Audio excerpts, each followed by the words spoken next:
Az asszonytól, ő meg Évi nénitől. És hogy kerültetek be ebbe a programba?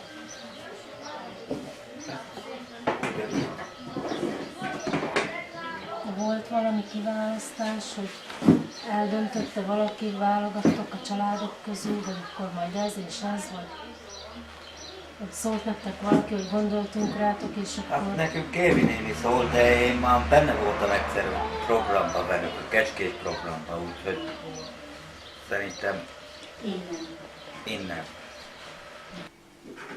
Én Csabitól.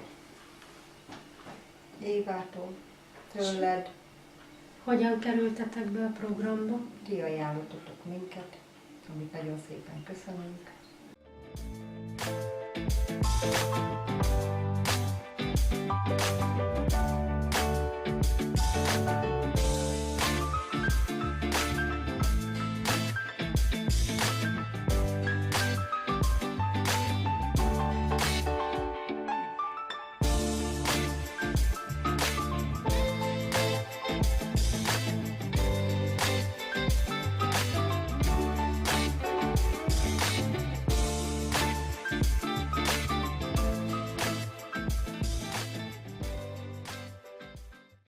Jó, szerintem szépen, minden dicsérik is a falon, hogy szép, meg szép lesz abban minden.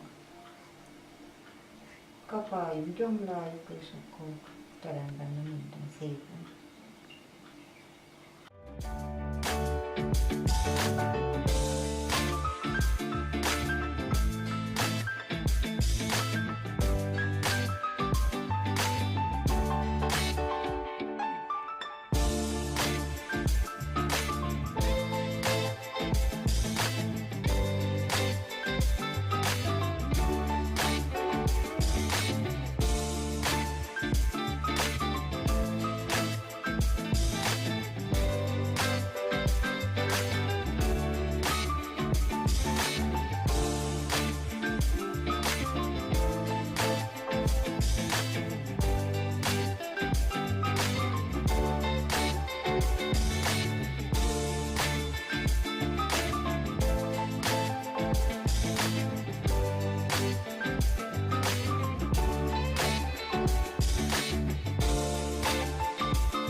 Mivel én és az élettársam 7 gyereket nevelünk együtt, és a 28.500 forintos szociális segélyből nem tudtam volna venni csirkét, nem tudtam volna venni malacot, nem tudtam volna venni vetőmagokat, hogy a kertemet beültessem.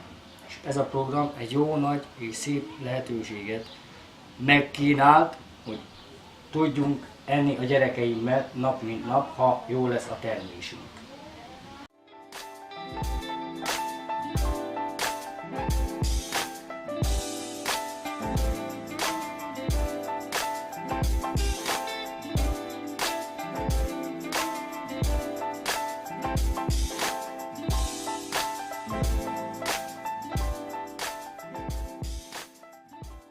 Szerintem sokkal többen szerettek volna benne lenni.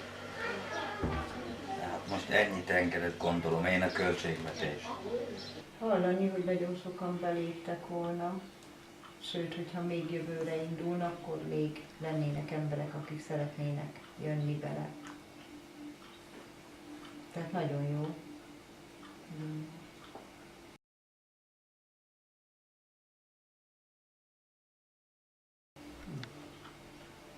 Hát esetleg itt a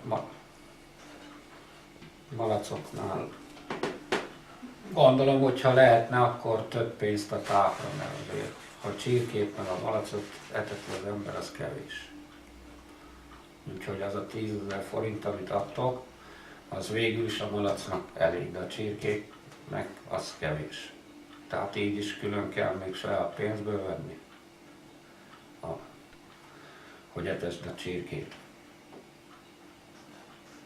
Ugye most is azon kívül, amit vettünk tápot, azon kívül még 2005-öt rá kellett 50 kg búzára költeni, hogy a csirkéket tudjuk etetni. Tehát végül is ennyi. Meg másik, ez már az én saját gondolatom, hogyha az volna jó, hogyha nem kéne számla róla, mert az ember meg tudná venni máshol olcsóbban. De mivel ugye számlát kell hozni róla, így sajnos ott képesülni az ember, ahol tud, és ahol adnak számlát. Mert ugye itt van ez a, most lent a gazdaságban is adnak mázsa, egy mázsa kukoricát 4500 forintért. Na most abból a 10 000 forintból, amit most kapunk, abból már 2 mázsát tudnák venni. És az már ugye a csirkéknek is, meg azért a disznónak is elég volna. Ha ledarálja az embert, jó, nem darálodják, de ledaráltatná, akkor kész. Az nem mindegy, hogy most veszek mázsa kukoricát, vagy veszek 2 mázsa kukoricát 10 000 forintból.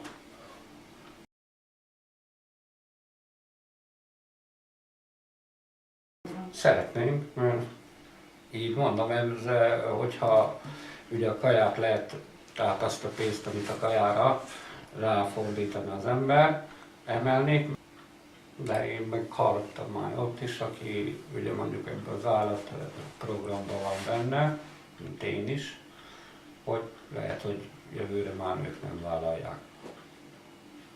És azt is mondták, hogy miért nem vállalják jövőre? Azt nem mondták, hát az gondolom az ők gondolatuk, hogy miért nem vállalják. Ezt majd ők eldöntik, meg úgy is el fogják mondani. Igen. Csak több családban.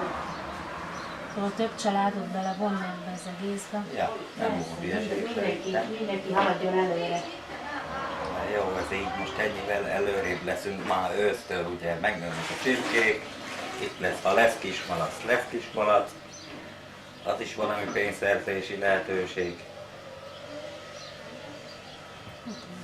Reméljük, hogy valami lesz belőle. Igen, persze szeretném, hogy legyen, és azt szeretném, hogy jövőre is működhessen, vagy működjön, és sikerüljön ez a program, ami most van. Járja, meglátlak én a villámcsapp belém, erő szememben a hajnali fény. Úgy tudja már az egész világ, hogy a szívem értett.